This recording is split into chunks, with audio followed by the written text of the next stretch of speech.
सैलाब की वजह से प्रभाग नंबर 18 के खड़गपुरा, देवगा चाल, पक्की चाल, गंगा चाल, पंचशील नगर व दीगर इलाके मुतासिर हुए हैं। सैलाब से मुतासरा अफराद को अभी तक इंतजामिया की जानिब से कोई मदद नहीं मिल सकी है।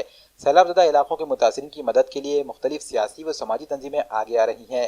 राष्ट्रवादी कांग्रेस पार्टी नांदेड़ के नायब सदर बंटी लांडगे वार्ड नंबर 18 के देवगा चाल व दीगर इलाकों के सैलाबजदा मुतासरीन की मदद के लिए आगे आए हैं। बंटी लांडगे ने मुतासरा लोगों में खाना तकसीम किया। साथ ही इन्होंने मुतासरा इलाकों का दौरा भी किया और मकामी साकिनान के मसाइल से वाकिफियत हासिल की और इन्हें यकीन दिलाया कि मुस्तकबिल में भी वो अवामी मसाइल हल करने के लिए कोशा रहेंगे। मागील 2-3 दिवसापासून गोदावरी नदीमध्ये पूर आला। पुराचं पाणी प्रभाग क्रमांक 18 अरबी स्कूल एरिया, पंचशील नगर येथे बरेच घरामध्ये पाणी आले आहे। त्यानिमित्त लोकांचे संसार उद्ध्वस्त झाले आहेत।